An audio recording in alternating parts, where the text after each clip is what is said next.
Assalamualaikum warahmatullahi wabarakatuh. Alhamdulillahi rabbil alamin wa bihi nasta'inu ala umurid dunya waddin. Wassalatu wassalamu ala asyrafil anbiya'i wal mursalin sayyidina wa maulana Muhammadin wa ala alihi wa sahbihi ajmain. Amma ba'du. Bismillahirrahmanirrahim. Qala al-musannifu rahimahullahu ta'ala wa nafa'na bihi wa bi'ulumihi wa amaddana bi asrarihi wa a'adana min barakatihi fid daraini amin. Al-Fatihah.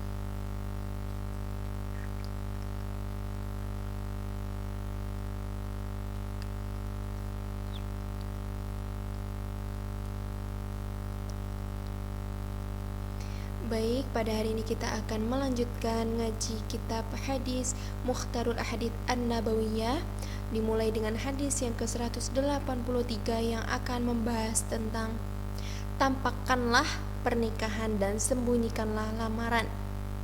Bismillahirrahmanirrahim. Adhirun nikaha, tampakkanlah pernikahan kalian, wa akhful hitbata, dan sembunyikanlah hitbah atau lamaran kalian. Riwayat Ad-Dailami melalui Ummu Salamah radhiyallahu anha. Maksud dari tampakkanlah pernikahan kalian adalah agar pernikahan kalian disaksikan oleh orang banyak, sehingga mereka mengetahui pasangan-pasangan kalian. Dalam hal ini banyak mengandung maslahat. Lain halnya dengan hitbah atau lamaran atau pinangan, dianjurkan agar disembunyikan dikarenakan dengan tidak menampakkannya banyak mengandung maslahat. Seandainya pinangan ditampakkan, lalu karena sesuatu hal tidak sampai pada pernikahan atau putus sebelum nikah, akibatnya akan menimbulkan mafsadat pada kedua belah pihak yang bersangkutan. Hadis yang 184 membahas tentang 4 perkara terpenting dalam agama. U'budillaha ka'annaka tarahu wa'udda nafsaka fil mauta. Sembahlah Allah seakan-akan kamu melihatnya, dan anggaplah dirimu akan mati besok. Wa iyyaka wa da'awatil madrum, hendaknya engkau merasa takut akan doanya orang yang teraniaya. Fa innahunna mujabatun, sebab doanya pasti akan dikabulkan oleh Allah. Wa 'alaika bi sholatil ghadati wa sholatil 'isya'i fashhadhuma falau ta'lamuna ma fihima la ataitumuma walau habwan. Dan peliharalah sholat subuh dan sholat isya. Datanglah untuk berjamaah pada kedua sholat tersebut, karena jika kalian mengetahui pahala yang terdapat pada kedua sholat itu, niscaya kalian akan mendatanginya sekalipun dengan merangkak. Riwayat Tabrani melalui Abi Darda. Lafaz fashhadhuma artinya adalah maka hadirilah sholat jamaah keduanya, atau dengan kata lain, kerjakanlah sholat subuh dan sholat isya dengan berjamaah di masjid.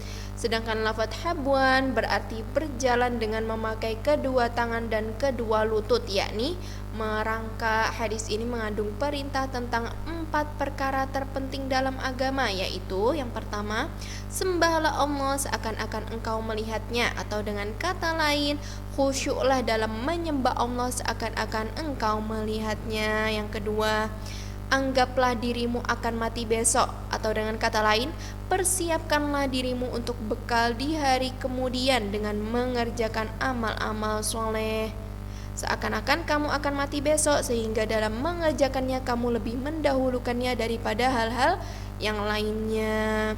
Yang ketiga, hati-hatilah kamu terhadap doa orang yang teraniaya.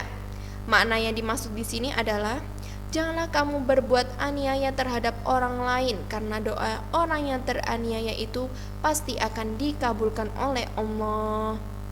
Yang keempat, kerjakanlah sholat subuh dan sholat isya secara berjamaah di masjid, karena sesungguhnya pahala kedua sholat tersebut yang dilakukan secara berjamaah sangatlah besar, sehingga diungkapkan, sekalipun kamu harus merangkak untuk mendatanginya mengingat pahalanya yang besar itu.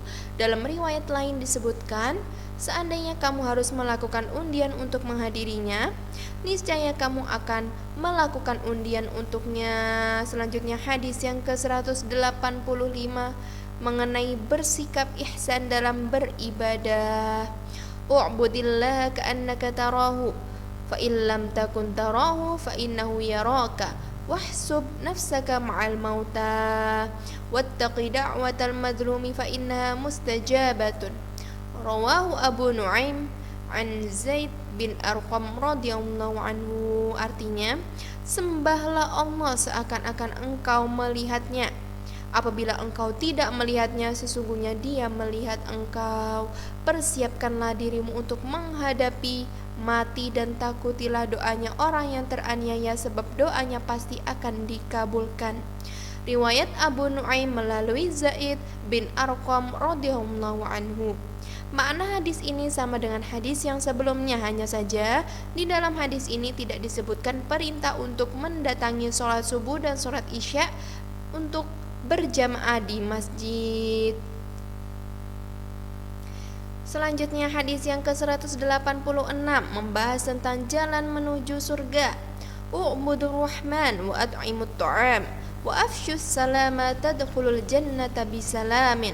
Rawahu Tirmidzi an Abi Hurairah radhiyallahu anhu. Artinya, sembahlah Allah yang Maha Pemurah, berilah makan fakir miskin, sebarluaskanlah salam, niscaya Anda akan masuk surga dengan selamat dan sejahtera. Riwayat Tirmidzi melalui Abu Hurairah radhiyallahu anhu.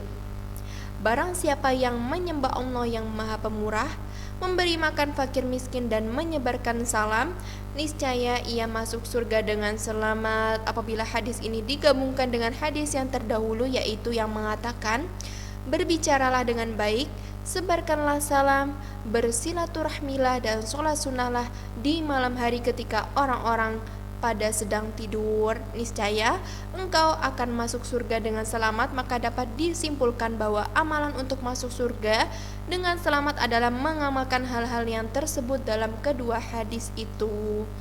Hadis yang ke-187 mengenai cara bersujud. I'tadilu fis sujudi, luruslah dalam bersujud.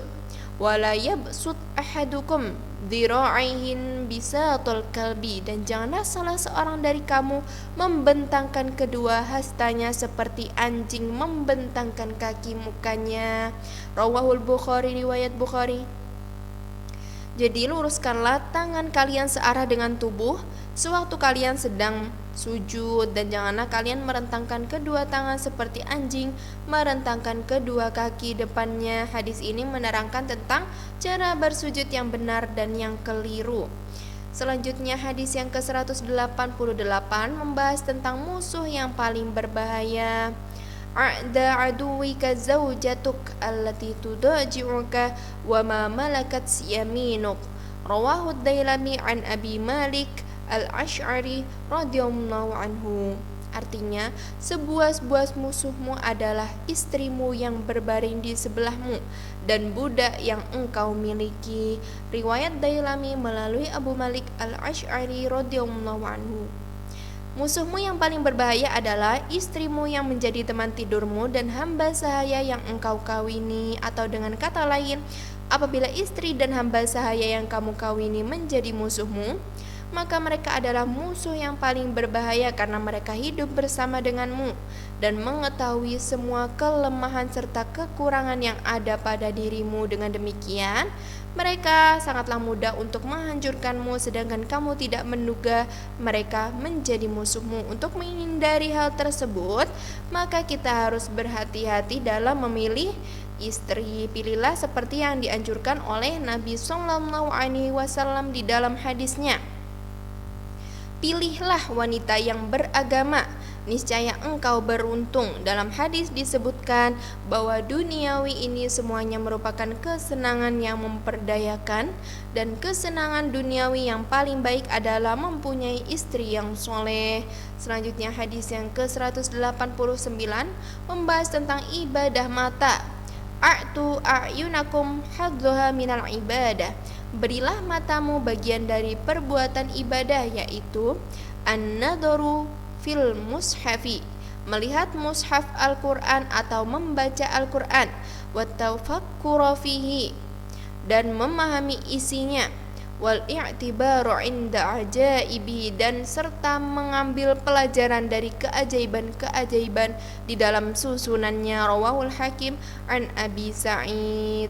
Riwayat Hakim melalui Abu Sa'id. Di dalam hadis lain disebutkan bahwa pada setiap anggota anak Adam setiap harinya terdapat sedekah. Pengertian sedekah ini sama dengan ibadah, mengingat sedekah merupakan bagian dari ibadah. Dan dalam hadis ini ditegaskan lebih jelas lagi bahwa ibadah mata itu adalah melihat atau membaca mushaf Al-Quran dan memikirkan makna yang dikandungnya serta mengambil pelajaran darinya.